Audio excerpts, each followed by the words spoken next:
아, 그래. 동생이라고 생각하고 한마디 할게. 이게 네 삶을 바꾸는 첫 걸음이 될 거야. 알겠냐, 이 자식아? 정신 차리고 살아. 그러니까 우리가 이렇게 하는 이유는 디플레이션을 방지하기 위한 것이다. 경제가 침체가 일어나는 거를 우리가 부양하기 위한 것이다. 이렇게 항상 들고 온단 말이죠. 이 주장은 어떤 문제가 있나요? 디플레이션이 나쁘다고요? 그건 경제사에서 가장 기만적이고 잘못된 주장 중 하나입니다. 중앙은행과 주류 경제학자들은 디플레이션을 마치 악마처럼 묘사합니다. 하지만 디플레이션은 자연스러운 경제 과정일 뿐입니다. 기술 발전과 생산성 증가로 상품과 서비스의 단가가 떨어지면 화폐의 구매력은 당연히 상승하게 됩니다. 이것이 왜 문제가 되어야 합니까? 사람들은 디플레이션은 소비와 투자를 위축시킨다고 주장합니다. 하지만 이런 주장은 현실을 왜곡한 것입니다. 스마트폰이나 컴퓨터 같은 기술 제품을 떠올려 보세요. 가격이 해마다 하락하지만 사람들이 구매를 미루기만 하나요? 오히려 더 많이 삽니다. 가격 하락은 소비를 억제하는 게 아니라 오히려 소비자에게 더 큰 선택권과 유익을 제공합니다. 또 하나, 디플레이션을 두려워하는 진짜 이유는 어디에 있을까요? 바로 부채 때문입니다. 정부와 기업, 그리고 심지어 개인들까지 디플레이션 상황에서는 빚 갚기가 어려워집니다. 빚을 갚아야 할 돈의 실질 가치가 상승하기 때문이죠. 그래서 중앙은행과 정부는 빚에 의존하는 경제 구조를 유지하려고 인플레이션을 강제로 유발합니다. 이는 단순히 디플레이션이 경제에 나쁜 것이 아니라 그들이 만든 부채 경제 시스템을 보호하려는 행동입니다. 결국 디플레이션은 부자연스러운 것이 아닙니다. 기술과 생산성이 발전할수록 디플레이션은 당연히 따라오는 현상입니다. 디플레이션을 막겠다는 주장은 우리가 빚으로 굴리는 경제를 지키기 위해 국민들의 구매력을 의도적으로 약화시키겠다는 선언과 다르지 않습니다. 진정한 경제 성장과 안정은 디플레이션을 악으로 몰아세우는 이 기만에서 벗어날 때 가능합니다. 방금 전에 정말 중요한 얘기를 해주셨거든요. 그러니까 부채 기반 시스템. 부채 기반 시스템은 디플레이션이 일어나면 큰일 난다. 그래서 그거를 어떤 식으로든 막아야 이 부채 기반 시스템이 유지가 된다. 이런 얘기를 해주셨는데 이런 거에 이미 익숙하신 분들은 이 얘기를 한 문장으로 딱 말씀해 주셔도 바로 이해를 할 텐데 이거를 깊게 생각해 보시지 않은 분들이라면 여기서 약간 갸우뚱하실 것 같거든요. 부채 기반 시스템에서 디플레이션이 일어나면 이 체제가 어떤 식으로 무너질 수 있는지 요 얘기, 정부가 재정 적자를 통해서 계속해서 공공지출을 늘리고 인기 영합적인 정책을 펼지 못하고 등등등 이런 게 왜 문제가 생기는지 조금만 쉽게 설명해 주실 수 있을까요? 그 메커니즘을. 좋습니다. 간단하게 말씀드리죠. 부채 기반 시스템은 말 그대로 빚으로 굴러가는 경제입니다. 정부, 기업, 그리고 개인들까지 모두 대출을 받아 돈을 씁니다. 이 시스템이 유지되려면 두 가지 조건이 필요합니다. 첫째, 새로운 대출이 계속해서 늘어나야 하고, 둘째, 그 대출을 갚는 데 필요한 돈이 점점 더 쉽게 만들어져야 합니다.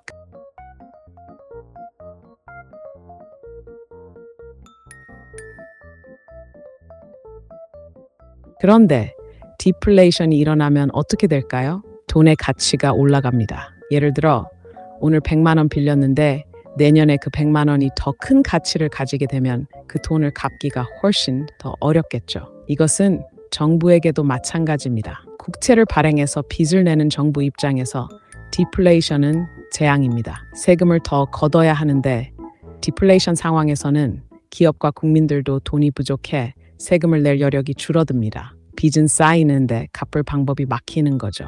이게 무너지면 어떤 일이 일어날까요? 정부는 공공지출을 줄여야 하고 이는 곧 복지 축소, 공무원 해고, 그리고 대중들의 큰 반발로 이어집니다. 기업은 파산이 속출하고 실업률이 치솟습니다. 이 부채 기반 시스템은 마치 거대한 도미노처럼 무너질 수밖에 없습니다. 그래서 중앙은행과 정부는 어떻게든 디플레이션을 막으려고 인플레이션을 유발합니다. 돈을 더 찍어내고 빚 갚는 부담을 줄여주는 겁니다. 문제는 이 과정에서 국민들의 구매력이 희생됩니다. 조금씩 도둑질 당하는 거죠. 결론적으로 부채 기반 시스템은 디플레이션에 취약합니다.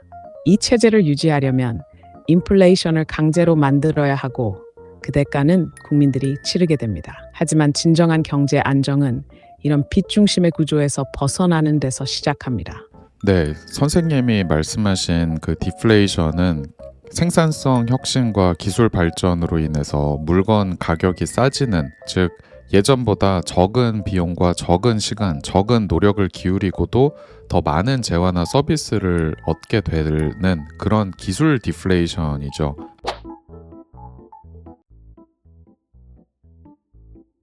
하지만 이 케인지언들이 항상 얘기하는 인플레이션을 통해 디플레이션을 막아야 된다, 이런 거는 인위적인 돈찍기 정책, 그러니까 강제적인 인플레이션 정책이 경기 침체와 같은 디플레이션을 실은 몰고 오는 원인이잖아요. 따라서 정부가 인플레이션을 어느 정도 일으키고 경기를 부양해야만 경기 침체를 극복할 수 있다.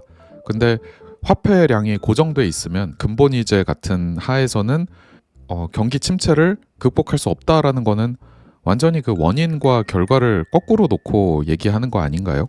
맞습니다. 그야말로 원인과 결과를 완전히 뒤집어 놓은 거죠. 기술 발전과 생산성 혁신에서 비롯된 자연스러운 디플레이션은 우리가 축복으로 여겨야 할 현상입니다. 더 싸게, 더 빠르게, 더 효율적으로 물건을 만들고 서비스를 제공할 수 있다면 그건 소비자와 생산자 모두에게 이익이죠. They're dominating because they're able to deliver force faster, harder, stronger, smarter. 그런데 케인지언들은 마치 디플레이션이 경제의 적인 것처럼 몰아세웁니다. 왜냐? 그들의 경제 모델이 빚으로 굴러가는 체제에 기반하고 있기 때문입니다. 그리고 경기 침체를 극복하려면 인플레이션이 필요하다는 주장은 정말 어처구니가 없습니다. 왜 경기 침체가 일어났습니까? 인위적인 돈 찍기와 낮은 이자율로 경제를 왜곡했기 때문 아닙니까? 너무 많은 빚, 너무 많은 투기, 너무 많은 자원 낭비가 만들어낸 거품이 꺼지면서 생긴 게 바로 침체입니다. 그런데 이걸 해결하겠다며 또다시 돈을 찍고 빚을 늘리겠다고요? 이건 마치 불이 난 집에 기름을 부으면서 불을 끄겠다고 주장하는 꼴입니다. 근본 위제 같은 고정화폐량 시스템에선 이런 과잉과 왜곡이 애초에 생기기 어렵습니다. 화폐량이 고정되어 있으면 경제는 자연스럽게 효율적으로 자원을 배분합니다. 침체도 덜하고 인플레이션으로 국민의 부를 훔칠 필요도 없습니다. 결국 정부와 중앙은행의 강제적인 개입이야말로 경기 침체를 만드는 주범이고 그들이 주장하는 해결책은 문제를 더 악화시키는 독약일 뿐입니다.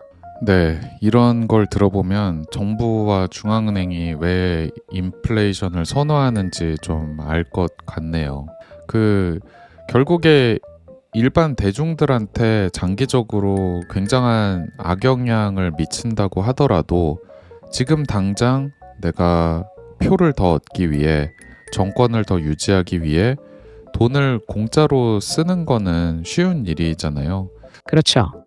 정부와 중앙은행은 눈앞의 이익에만 집착합니다. 당장 돈을 찍어내서 경기를 부양하는 것처럼 보이면 대중은 환호하고 정치인은 표를 얻습니다. 문제는 그 대가를 누가 치르느냐는 겁니다. 바로 일반 대중, 특히 저축하고 열심히 일하는 사람들입니다. 인플레이션은 그들의 구매력을 갉아먹고 부의 가치를 뒤틀며 결국 가장 약한 사람들을 희생양으로 삼습니다.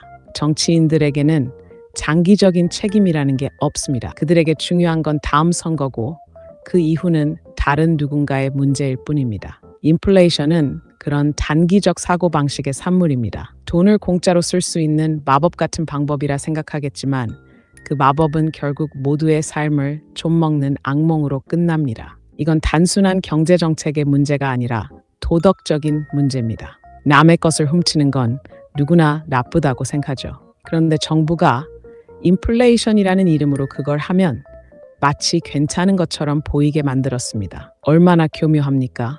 그렇네요. 인플레이션 목표를 이렇게 설정해 놓고 통화 정책을 이렇게 펼치는 거, 이런 것들이 자유시장 경제 원리랑은 어떤 식으로 어긋나 있는 거죠? 인플레이션 목표를 설정하고 통화량을 늘리는 것 자체가 자유시장 원리를 정면으로 위반합니다. 자유시장에서는 화폐의 가치와 양은 자연스럽게 시장 참여자들의 자발적 거래와 선택에 따라 결정됩니다. 하지만 정부와 중앙은행이 나서서 통화량을 조작하면 시장이 아닌 소수의 권력자들이 화폐의 흐름과 가치를 통제하게 됩니다. 이건 마치 모든 물건의 가격을 정부가 일괄적으로 정하겠다고 나서는 것 똑같은 일입니다. 자유시장에서는 가격이 수요와 공급에 의해 조정되듯 화폐도 마찬가지여야 합니다. 그런데 중앙은행은 이런 시장의 역할을 강제로 빼앗아갑니다. 화폐량을 인위적으로 늘리거나 줄이는 건 시장이 보내는 신호를 왜곡하고 자원의 효율적 배분을 망치는 행위입니다. 결과적으로 정부와 중앙은행의 개입은 자유시장 질서를 무너뜨리고 경제를 왜곡하며 그 피해는 항상 대중들에게 돌아갑니다. 시장은 자율적으로 균형을 찾아가야 하는데 이 개입은 마치 무거운 손으로 저울을 억지로 눌러버리는 꼴이죠. 자연스럽게 작동할 수 있는 경제를 의도적으로 왜곡해놓고 그 결과가 나쁘면 또다시 더 많은 개입으로 문제를 해결하겠다고 나섭니다. 결국 이 모든 과정은 자유시장 경제를 완전히 반하는 것입니다. 참 신기한 일인 것 같아요. 대중들은 뭐 예를 들면 한국을 예로 들면 분양가 상한제 그리고 최저임금제 뭐 또 뭐 있죠? 온갖 가격 통제 정책들에 대해서 그것도 있죠. 전월세를 뭐 몇 % 이상씩 못 올리게 하는 거. 그러니까 임대료 상한제 이런 것들에 대해서 그래, 가격 통제하는 거는 굉장히 안 좋은 거지. 라고 다들 받아들이면서 경제 활동의 가장 근본이 되는 화폐의 가격이잖아요. 실은 이 금리라는 게 화폐의 가격을 이렇게 통제하는 것에 대해서는 그래, 뭔가 화폐는 뭔가 다르니까 그건 괜찮아. 이런 믿음이 있는 것 같아요. 어떤 연유로 사람들은 이런 2% 인플레이션 목표 이런 거를 딱 들었을 때 이거를 깊이 생각하고 좀 비판적으로 생각하지 않는 걸까요? 사람들이 화폐와 금리에 대해 비판적으로 생각하지 않는 이유는 여러 가지가 있겠지만 가장 큰 이유는 바로 세뇌와 경제에 대한 오해 때문입니다. 화폐라는 것은 우리의 일상에 너무나 깊숙이 들어와 있어서 그것을 비판적으로 바라보려는 시도 자체를 하지 않는 경향이 있습니다.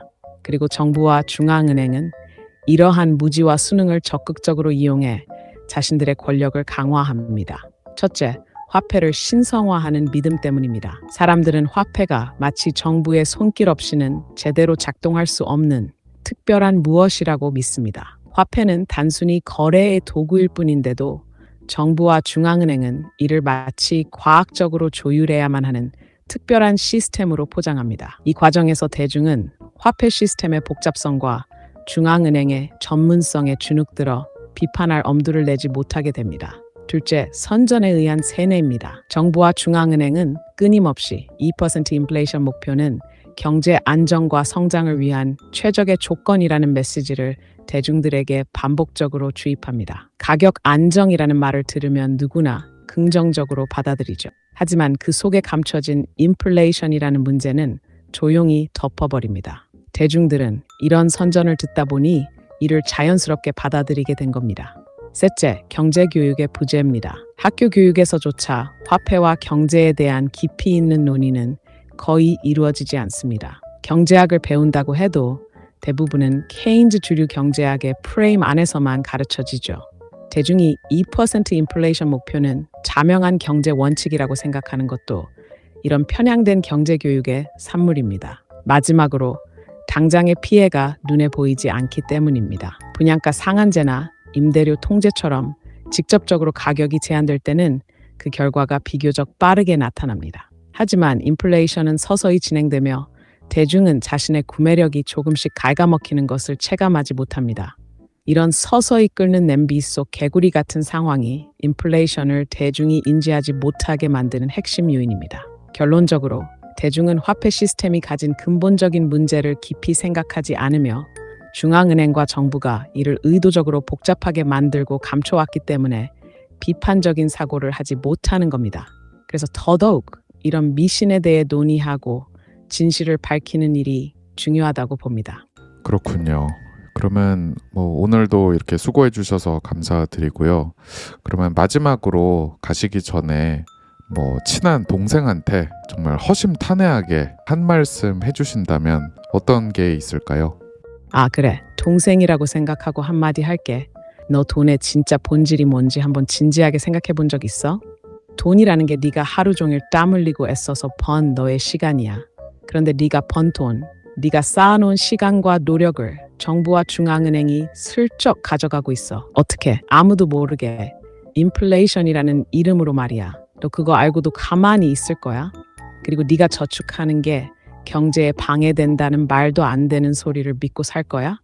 네가 오늘 쓰지 않고 남겨둔 돈은 네 미래를 위한 씨앗이야. 그런데 이 사람들이 그 씨앗을 훔쳐가고 네가 내일 당장 굶어야 할지도 모르게 만드는 거야. 이건 단순히 경제학 얘기가 아니야. 이건 네가 네 삶의 주인이 될 거냐 아니면 누군가의 주머니 속에서 놀아날 거냐의 문제야. 그러니까 제발 내 돈, 네 시간, 내 자유를 지키기 위해 한 번이라도 제대로 생각해봐. 그게 네 삶을 바꾸는 첫 걸음이 될 거야.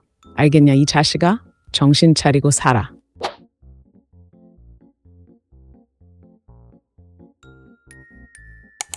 여러분, 오늘은 2% 인플레이션은 건강하다. 이런 주류 경제학의 주장에 대해 이야기 나눴습니다. 로스바드의 메시지는 간단합니다. 인플레이션은 건강하지도 필요하지도 않다. 이것은 국민의 부를 강탈하는 도구이며 자유시장의 원리를 무너뜨리는 행위다.